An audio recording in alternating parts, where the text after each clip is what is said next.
The Silk Road continued to be an important avenue for trade in the post-classical era.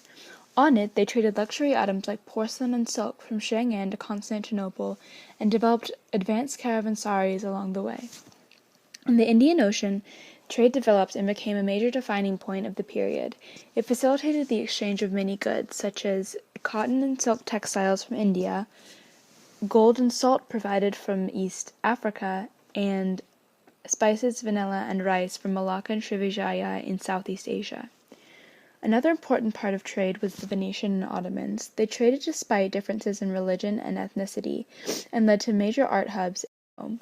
This inspired and influenced Western Europe's need for exploration.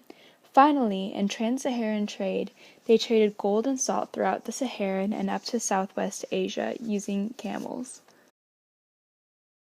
In Indian Ocean trade, they developed advanced lateen sails with a triangular shape that was better for steering and placed them on dhow ships, and they were good for bulk.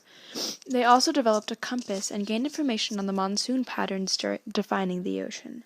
Silk Road and trans-Saharan trade developed camel saddles, which were used across deserts and roads, and were good for carrying small quantities of luxury items, but not the bulk.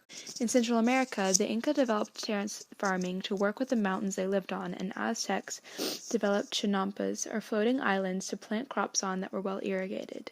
In Europe, they experienced the Black Plague, which wiped out about 1/3 of the population. In England, feudalism was common in this period, which was led by the Pope, then the nobles, knights, merchants and farmers, and finally the serfs or peasants. Chivalry was the code that the knights lived by, which was to protect the man and lady first. In feudal Japan, it was the shogun, daimyo, samurai, peasants and farmers, and finally merchants, and the samurai led by a similar Bushido code. In Africa, matriarchal societies were common, which differed from the patriarchal norm. In India, they experienced the caste system of Hinduism, and China was initially very patriarchal, but as the Mongols came into power, they had 4 levels of society: the Mongolians, Simus, Hans, and the Southerns. In Central America, the social structure was led by priests at the top, then warriors and farmers at the bottom. In China, first, the empires of Sui, Tang, and Song were in control, but eventually Mongols came into power and formed the Yuan dynasty under Kublai Khan. Some other empires of the time period were the Byzantine, which lasted for a very long time, the Islamic caliphates, and early African civilizations such as Ghana, Mali, and Songhai in Central Africa. Europe was in its medieval period, but experienced some very important wars in the Battle of Tours, which ended the spread of Islamic culture into France, and the Norman conquest of England. This time period also saw the introduction of new forms of money along the Silk Road, such as flying money.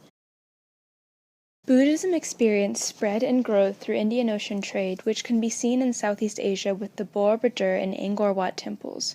Angkor Wat was originally Hindu turned Buddhist. Islam also experienced spread, which into Central and Western Africa, which can be seen through the Swahili coast, which is a mix of Bantu and Arabic culture, and through Mansa Musa's Hajj through Africa as he left gold in his wake. Ibn Battuta's travels documented the spread of Islam. Similarly, Marco Polo recorded the culture of the East for the Western countries.